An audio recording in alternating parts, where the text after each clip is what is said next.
కొందరి మగ బుద్ధి అంతా. ఇంట్లో భార్య ఉండగా ఇంకో ఆడదాన్ని పెళ్లి చేసుకుంటారు. అలాంటి మగాళ్లకు వెంకట్రావు భార్య బాగా బుద్ధి చెప్పింది. ఆవిడ ఏం చేసింది? వెంకట్రావు తాగే కాఫీలో ఎలుకల మందు కలిపి ఇచ్చి చంపేసింది.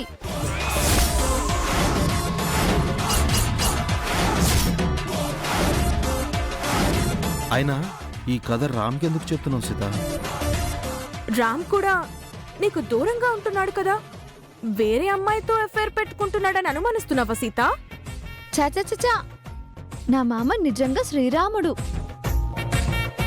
పరాయి ఆడదాని వంక కన్నెత్తి కూడా చూడడు కదా మామా? ఒకవేళ నిన్ను కాదని ఇంకొక అమ్మాయి మెడలో తాళి కడితే ఏం చేస్తావు సీత? ఆ వెంకట్రావు భార్యలాగా నువ్వు కూడా నన్ను చంపేస్తావా? అయ్యో రామా, నేనెందుకు అలా చేస్తాను మామా? నిన్ను చంపి పాపం మూట కట్టుకుంటానా? నేనే ఊరేసుకొని చచ్చిపోతాను.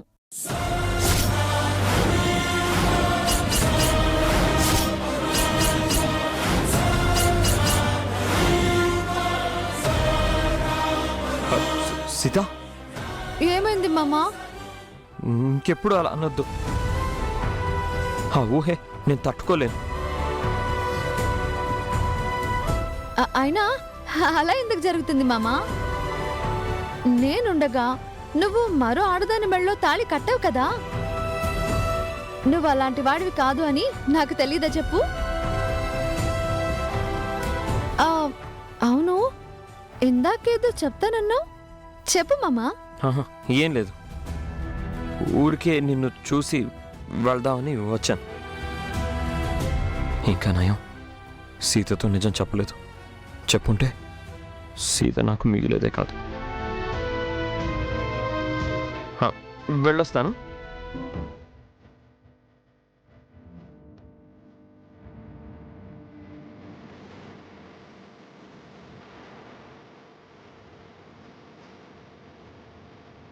ఏంటి సీత ఇది?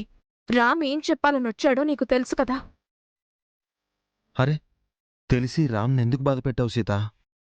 మామను బాధ పెట్టాలని కాదు, జరిగిన విషయం చెప్పి మామ నా ముందు తల వంచుకోవద్దని అలా చెప్పాను. కొన్నాళ్ళు మామ నా దగ్గర ఆ విషయం దాస్తాడు.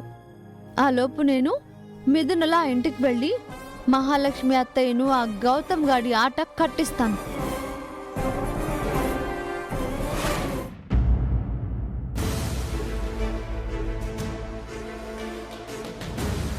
సీతతో మాట్లాడొస్తానని వెళ్ళిన రామ్ ఇంకా రాలేదేంటి? ఈ విషయం వినగానే సీతకు హార్ట్అటాక్ వచ్చి హాస్పిటల్ పాలైందేమో అన్నయ్య. మహా, అలా జరిగి అది హాస్పిటల్లోనే పోతే బావుండు. పాపి చిరాయు అని సీత అంత ఈజీగా చస్తుందా మహా? సీత గుండె మరీ అంత వీక్ కాదు బావా. ఆ గుండెకు ధైర్యం ఎక్కువ. ఎంత ధైర్యస్తురాలైనా భర్త రెండో పెళ్లి చేసుకున్నాడు అంటే భయపడుతుంది కదా బాబాయ్. సీత ధైర్యం ఏంటో ఇప్పుడు తెలుస్తుంది. అదిగో రామ్ వస్తున్నాడు.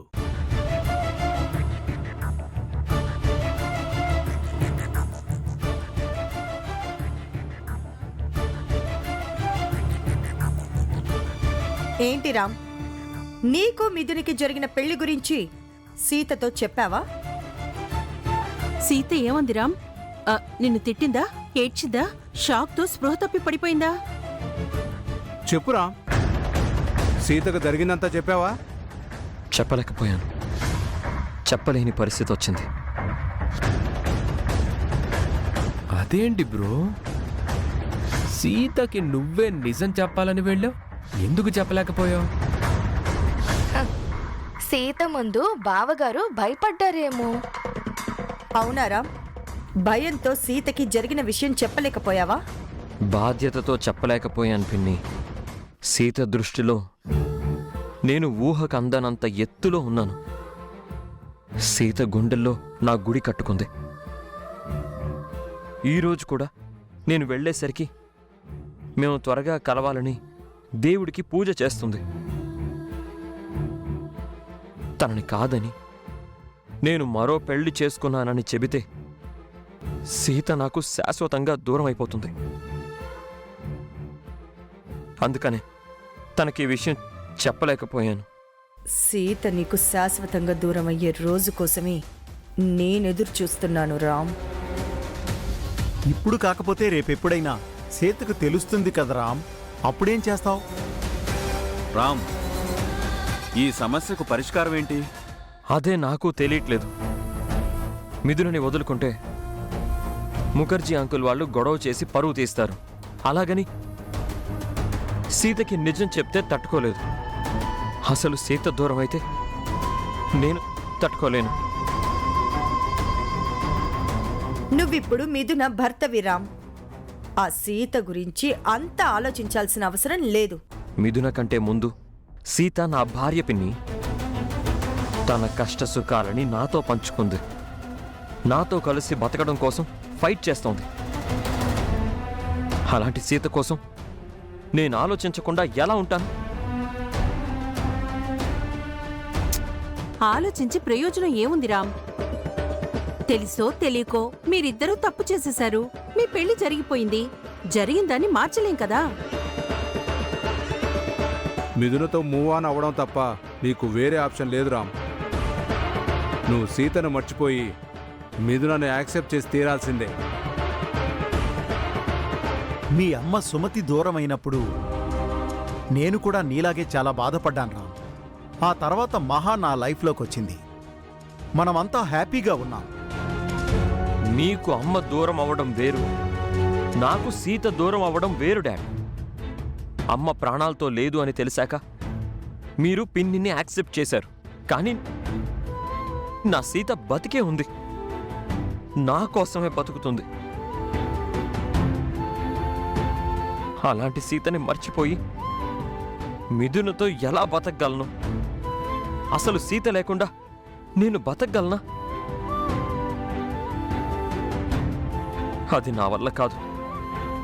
నేను చేసిన తప్పుకి సీతకి శిక్ష వేయలేను. నాకేం చెయ్యాలో తెలియడం లేదు. నా సీతకి ఇలాంటి అన్యాయం ఎలా చేశానా అని తలుచుకుంటుంటేనే నా మీద నాకే అసహ్యంగా ఉంది. సీతని దూరం చేసుకునే బదులు పోలీసులకి సరెండర్ అయ్యి జైలు శిక్ష అనుభవించినా బావుండు అనిపిస్తుంది. వద్దు రామ్, తొందరపడ అలాంటి డెసిషన్ తీసుకోకు. ప్రతి సమస్యకు ఒక పరిష్కారం ఉంటుంది.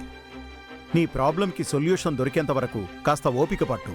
సీతకి ఏ క్షణం విషయం తెలుస్తుందోనని భయంగా ఉంది డాడ్.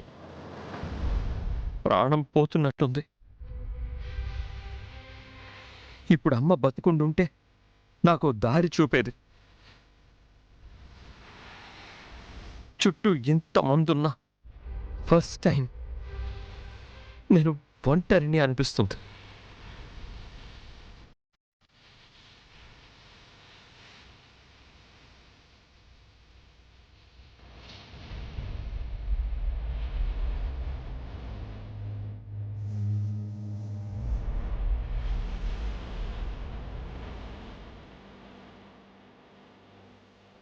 మహా, మనం తొందరపడ్డామేమో. రామ్తో మిథునకు తాళి కట్టించకుండా ఉండాల్సిందేమో. రామ్ మాటలకి నువ్వు ఫీల్ అవ్వకు జనా. ఇదంతా కొద్ది రోజులే. త్వరలోనే రామ్ మళ్ళీ మామూలు మనిషి అవుతాడు. అవును బావగారు, మిథున వచ్చాక అంతా మార్చేస్తుంది. ఏంటి మిథున మార్చేది? ఇలా జరిగిందని సీతకు తెలిసిందే అనుకోండి, సీత చేతిలో మీకు బడిత పూజ తప్పదు. చిన్న చిన్న విషయాలకే ఇక్కడికొచ్చి వీరంగం ఆడే సీత మీరు బలవంతంగా రామ్తో మిథున పెళ్లి చేశారని తెలిస్తే మిమ్మల్నంత ఈజీగా వదిలిపెట్టదు. ముందు మీకు, తర్వాత మిథునకు చుక్కలు చుక్కలు చూపిస్తుంది. ఈ సీత ఆ సీతలాగా రాముడు వెంట అడవులకు వెళ్ళగలదు, సావిత్రిలాగా భర్త కోసం యముడు వెనక వెళ్ళగలదు.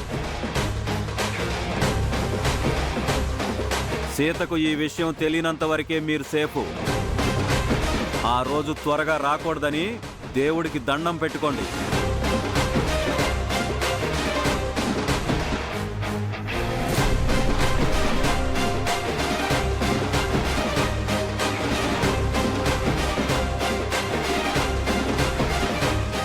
ఏంటి మహా, చలపతన్నయ్య మరీ భయపెట్టేస్తున్నాడు. ఊరికే బిల్డప్ ఇస్తున్నాడు. సీతకి అంత సీన్ లేదు. అయినా మిథునేం తక్కువది కాదు, సీతని మించింది. అంతగా సీత మన మీదకొస్తే మిథున సమాధానం చెప్తుంది.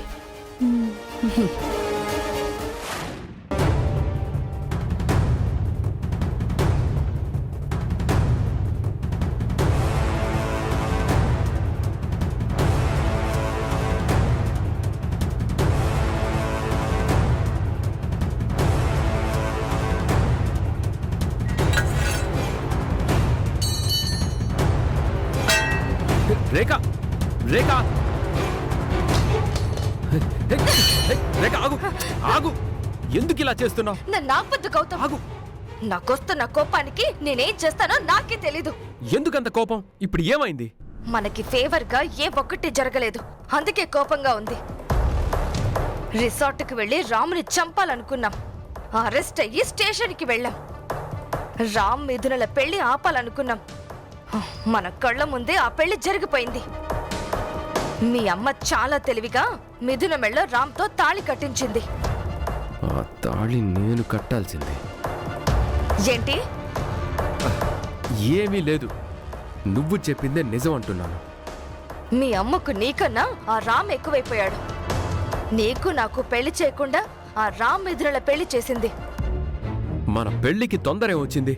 అవును, నేను రాకపోయి ఉండుంటే నువ్వే ఆ మిథున్ని పెళ్లి చేసుకునేవాడివి కదా. అదే కదా నా బాధ.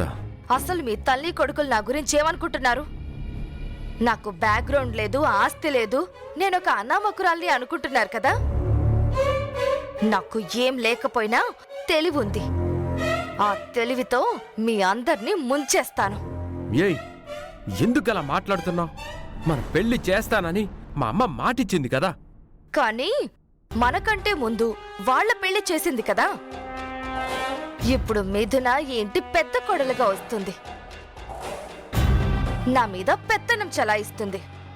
అది నేను సహించలేను. నిన్ను మిథున ఎందుకు అలా చేస్తుంది? చేస్తే మా అమ్మ చేస్తుంది కానీ.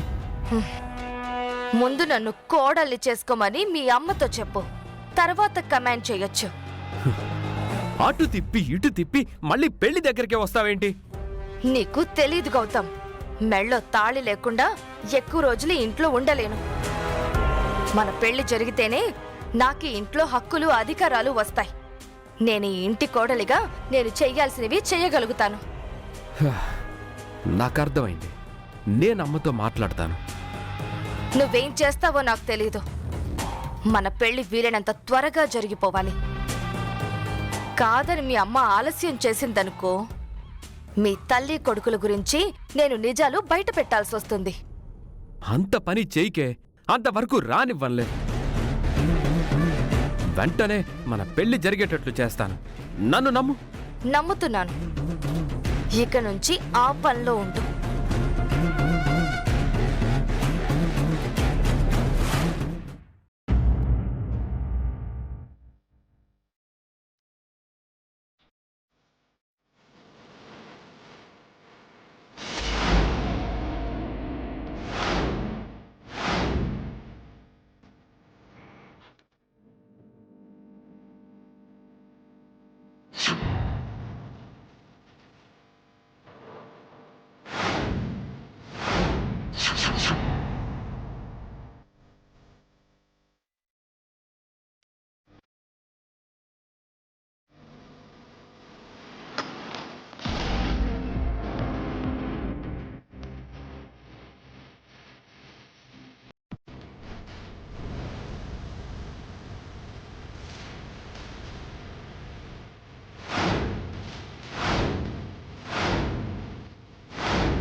మహాలక్ష్మి.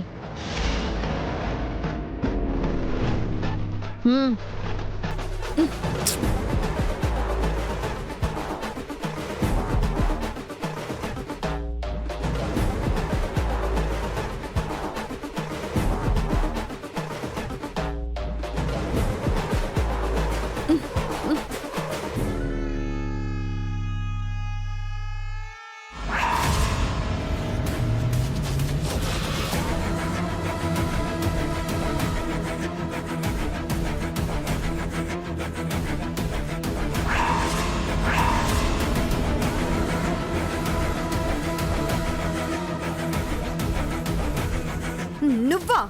నేనే అత్తా. ఈ టైంలో వచ్చావేంటి? పైగా నిద్రపోతున్నా నన్ను నీళ్లు కొట్టి లేపుతావా? నిన్ను నిద్ర లేపడం కాదు, ఏకంగా లేపేయడానికే వచ్చాను.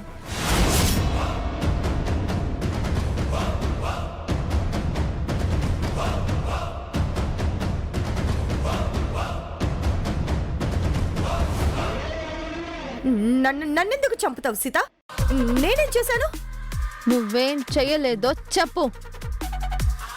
ఇప్పటి వరకు ఎన్ని తప్పులు, ఎన్ని పాపాలు, ఎన్ని ఘోరాలు చేశావు?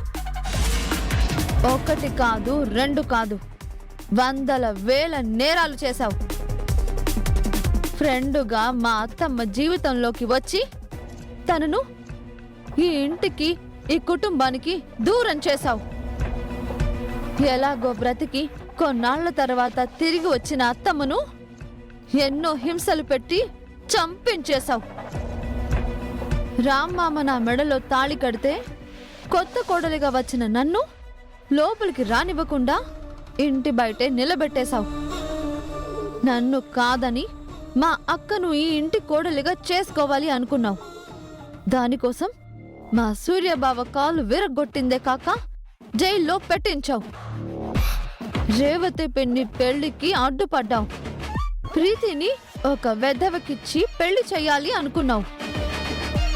నీ మీద హత్యా ప్రయత్నం చేశాను అని నన్ను ఇంట్లో నుంచి వెళ్ళగొట్టి నా మామకు దూరం చేశావు.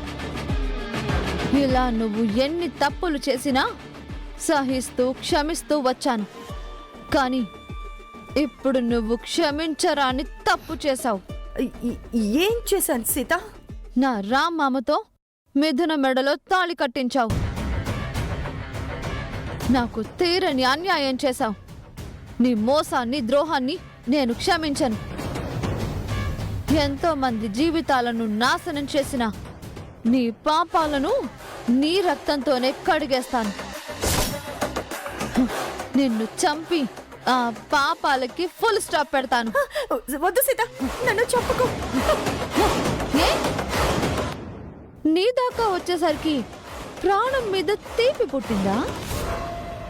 మిగతా వాళ్ళ ప్రాణాలు కూడా నీ ప్రాణం లాంటిదే కదా.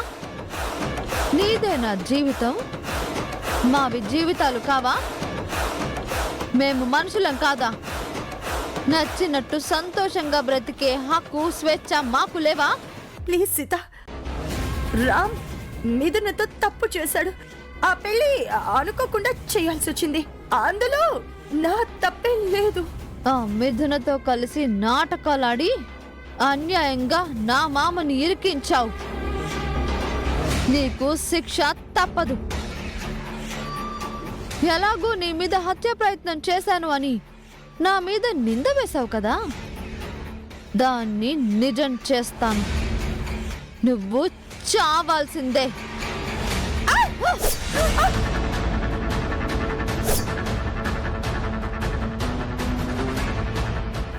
రామ్, అర్చన, గిరి, జన, అర్చన, రామ్.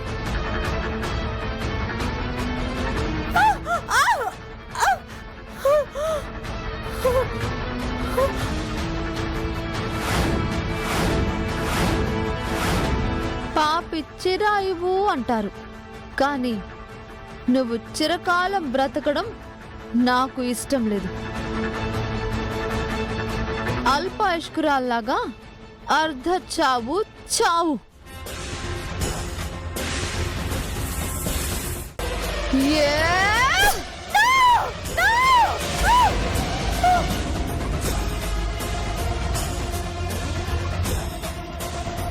ఏమైంది మహా? ఎందుకలా అరిచావు? సీత సీత సీత నన్ను పొడిచింది. మహా, కలగన్నావా? కళ, అవును, పీడ కళ. రామ్తో మిథున పెళ్లి చేసినందుకు సీతొచ్చి నన్ను కత్తితో పొడిచినట్టు కళ్ళొచ్చింది. అది అది నిజం అవ్వదు కదా జన? సీతకు విషయం తెలిస్తే ఏం చేస్తుందో ఎవరికి తెలుసు మహా? రామ్తో మిథునకు తాళి కట్టించి నువ్వు తొందరపడ్డావేమో అనిపిస్తోంది. తన భర్తకు మరో ఆడదాంతో పెళ్లి చేస్తే ఏ భార్య సహించదు కదా?